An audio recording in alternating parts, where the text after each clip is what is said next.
Good morning, everyone. Uh, Today, I want to use this time of sharing to share the experiences of my quarantine period, especially, which changed a lot of things in me as a person, and especially the role of a mother's perspective in me. Here, I have to tell little things about me first, for better understanding how God has renewed me now. I am born in a Christian family.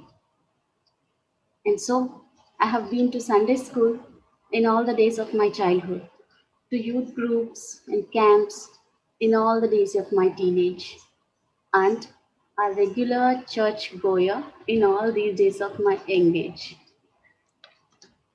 In my childhood, I learned a lot about God, like who He is.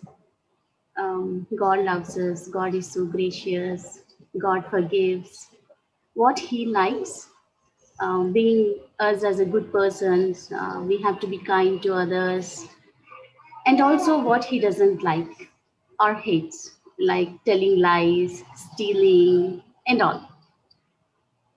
In my teenage, I learned that knowing about God is not enough, but knowing Him personally means accepting Him as my personal Savior and introducing Him to others are much more important. I accepted Christ as my Lord and Savior at the age of 15. From then to till now, He is the bestest friend of mine. He knows all my strengths and especially my weaknesses. In all my teenage and early days of my young age, I was so much eager and enthusiastic in growing in the Lord and introducing Christ to others. Spending quality and personal time with Him was the priority of my life. First thing which I was doing when I woke up was praying and doing quiet time. Without doing that, I won't start my day and do my daily course.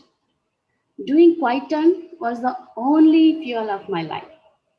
And personal relationship with God is the only way which I know to face this world. From that stage, I slowly became just as a church goer.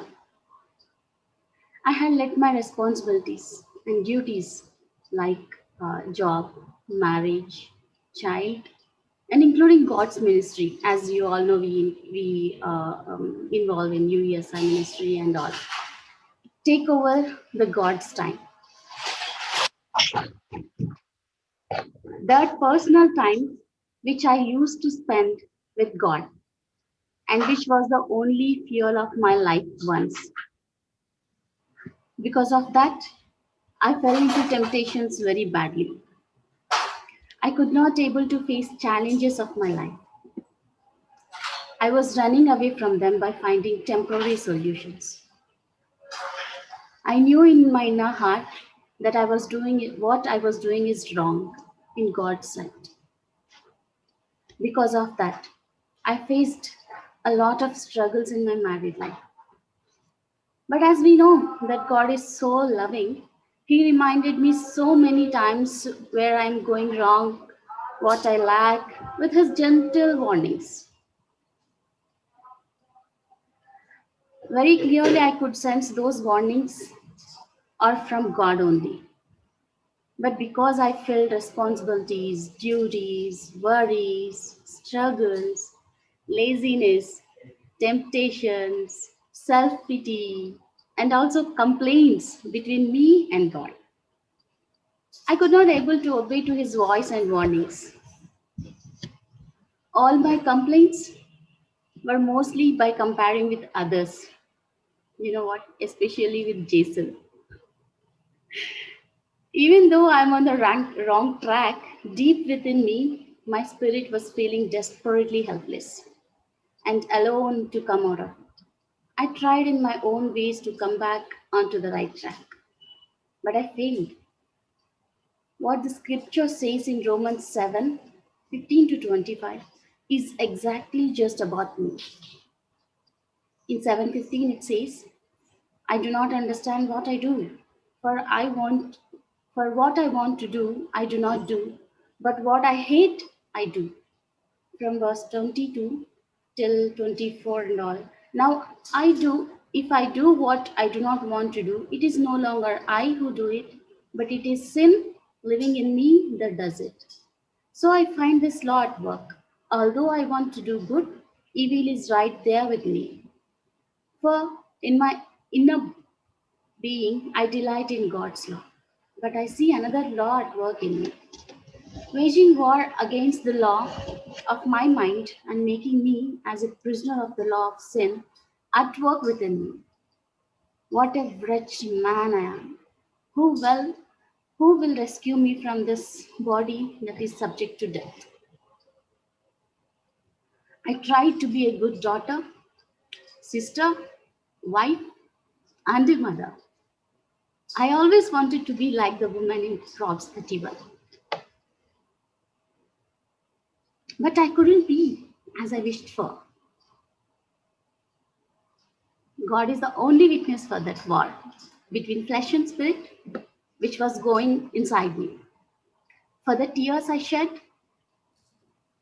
because of my helplessness, for the prayers I asked, for the longing heart to renew my spirit, to reconcile and to restore the relationship with Him. As we all know, that God is so faithful. He has seen the cry of my heart. He responded to my prayers. Do you know how? With Corona positive as his answer. I got COVID symptoms on Good Friday, that is on 2nd April. I went for RT-PCR test on 4th April, that is on Easter Sunday. And I was wishing and praying for negative COVID results. From that day, I quarantined myself in a room. God has already instructed me to read the book of Joshua. So I started reading it. After reading first chapter, especially verse 9, have I not commanded you? Be strong and courageous. Do not be terrified. Do not be discouraged. For the Lord your God will be with you wherever you go. Somewhere in my heart, I felt that I will get COVID positive only. Because unless I get COVID positive, it's highly impossible for me to cut off from all my responsibilities and duties to spend time only with God, to evaluate my life and correct myself. On 5th of April, I got the COVID result. At first, when I heard the result as positive, I got totally devastated. I cried also, but very soon means within minutes, I got up and I surrendered myself to His will. I remembered the verse 9 and took courage to face and pass this crucial time. I realized and strongly understood that God has a special purpose in allowing this to me. That God wants me to use this quarantine time to spend time with Him alone, to evaluate my life again. While reading Joshua in my quarantine days, I reconciled with God again. I rededicated myself to Him. He corrected me in so many areas, like from my laziness to having a disciplined life. He strengthened me with His words that I can do all things through Christ who strengthens me. From Philippians 4:13, He gave me instructions to obey.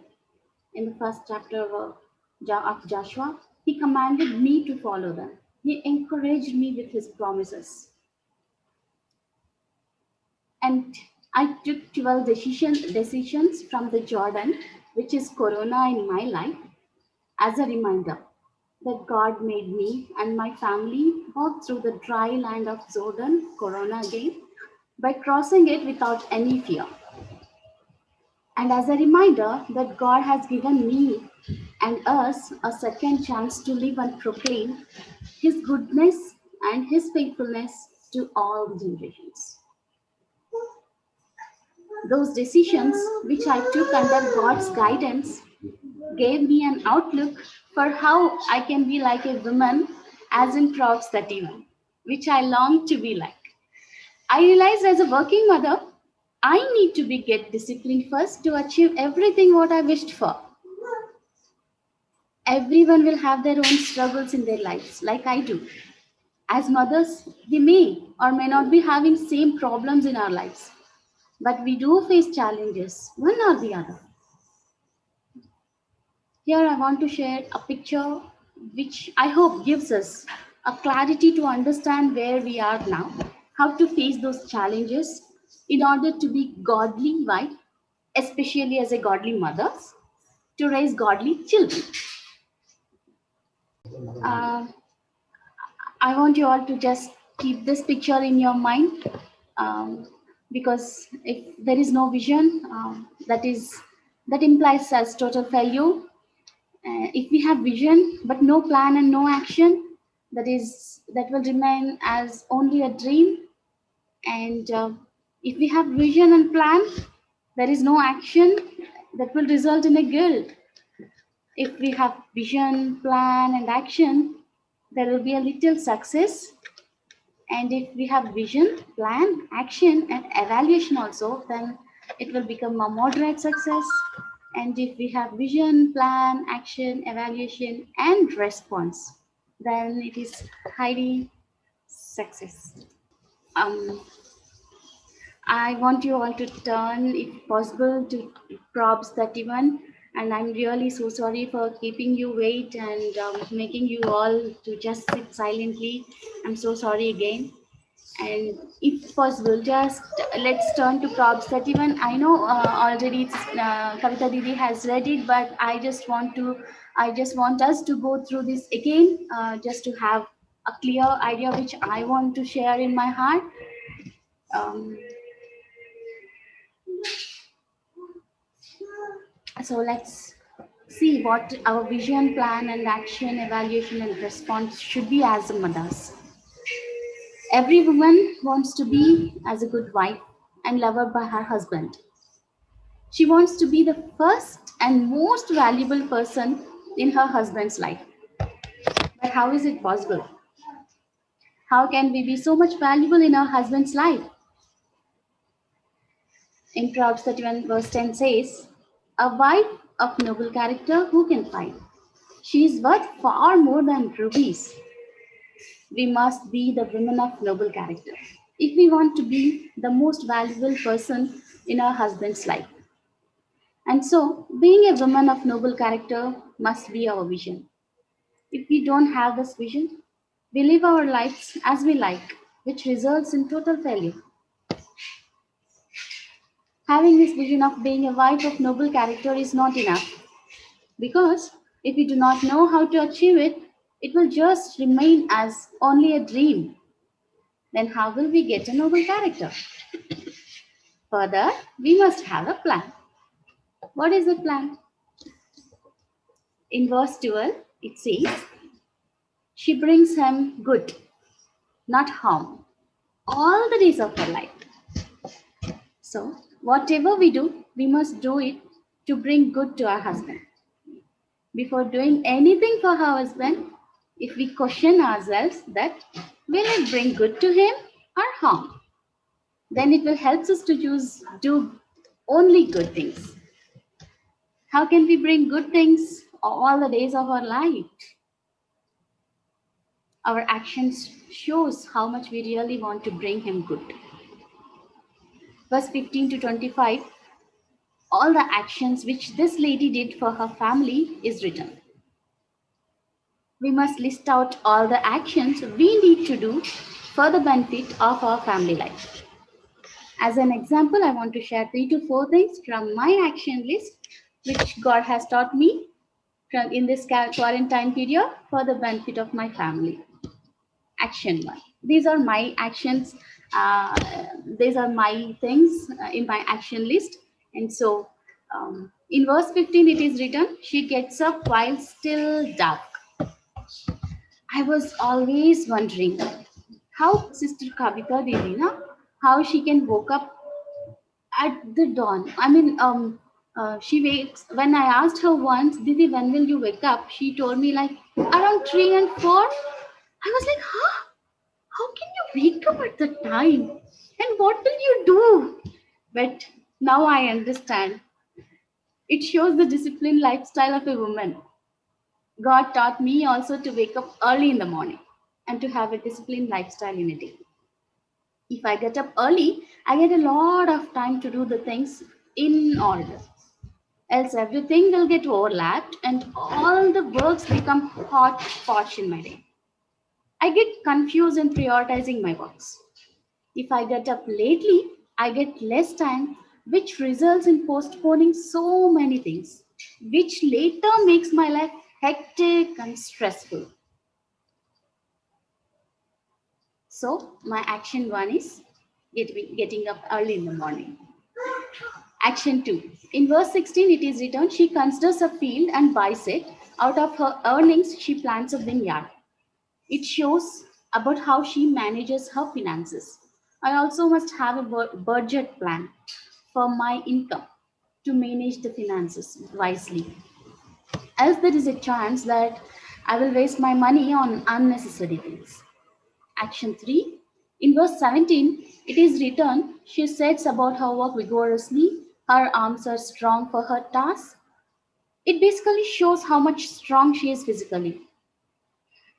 I always wonder how Stefan sir is really that much eager in his uh, doing walking, running, cycling, and why he much gives that much um, importance to fitness and running. Now I understand. It basically it means I need to keep myself physically fit. It is also important. If I'm strong, I can do more things in a day without getting tired easily. Action 4. In verse 20, it is written, she opens her arms to the poor and extends her hands to the needy. It shows her generosity and helpful nature. I also should be generous in giving to the poor and should not take back my hands from helping people. Likewise, how much ever we meditate, that much ever God reveals us that our actions list should bring good to our family. After knowing our plans and keeping them actions, also we will get only little success as per the slide which I shared earlier. So, what is the next step we need to do? Verse 26 says, she speaks with wisdom, and faithful instruction is on her lips. It talks about speaking and instructing. We can see it as evaluation. And why we need it? To check whether all our plans and actions are in align to our vision or not, whether they are leading us to get successful or stressful. If we are just going on doing, then we will become like machines. One day we will forget why we are doing all this. We will get busy in all our days. When we get busy in our busy days in our lives, there is a chance that we will slowly replace these plans and actions with some other things. So we must speak and explain about our plans and actions for our family, instruct them to follow them and evaluate them time to time. If we evaluate, what would it result in? Verse 27 says, she watches over the affairs of her household and does not eat the bread of idleness. It shows her response. We will become watchful of everything we do, and consciously we try to change ourselves. And that will result in highly successful life. How is it proved that we are highly successful? Verse 28 says, her children arise and call her blessed. Her husband also, and he praises her. In addition to all these things, what we should not forget is accepting ourselves as we are. Some things we cannot change however we try, especially physically. Satan is so cunning that it deceives us easily by looks and by comparing us with others. And so that what we need to remember is verse 30. Charm is deceptive and beauty is fleeting. But a woman who fears the Lord is to be praised. So what else we need? Nothing but being as a woman who fears the Lord. This is a very special Mother's Day to me, as I trust and believe that God has renewed me in my spirit and gave me a whole new perspective of how the way as a mother I should be. Coming back to Romans chapter 7 and verse 25. Thanks be to God who delivers me through Jesus Christ, our Lord. At last, but not least, I want to end this by requesting all the fathers one thing. While mothers are trying to build a godly family from their side, you please try to be a good life partner to them in everything they do. Without your help, support, and encouragement, we cannot complete a godly family. Your little help cheers us to do more work. Your little support makes us to be strong to face any challenges. And your little encouragement helps us to do everything more happily. Let us let your encouragement be both in actions and words. I specify this because some fathers helps mothers in their daily course as encouragement, but they never try to appreciate for the things mothers do. They just take them as granted. They just think that is her duty to do. So many things mother do remain as unnoticed things only. Because fathers think that when I'm doing many things for the family, then she's why is so special to get noticed. I want to tell you because in Second Peter verse 7, God says like this: Husbands, in the same way, be considerate as you live with your wives and treat them with respect as the weaker partner and as heirs with you of the gracious gift of life, so that nothing will hinder your prayers. As mothers, we expect your encouragement not only in actions but in words also, like appreciating and giving compliments. Because Proverbs 31:31 says, Honor her for all that her hands have done, and let her works bring praise at the city gate. So, fathers, start appreciating and giving compliments to mothers. And mothers, try to be a good and a noble character wife to your husbands. Thank you all for bearing with me and giving me a chance to share my experiences with you. May the good Lord bless all of us and use us for the glory of His name. Thank you.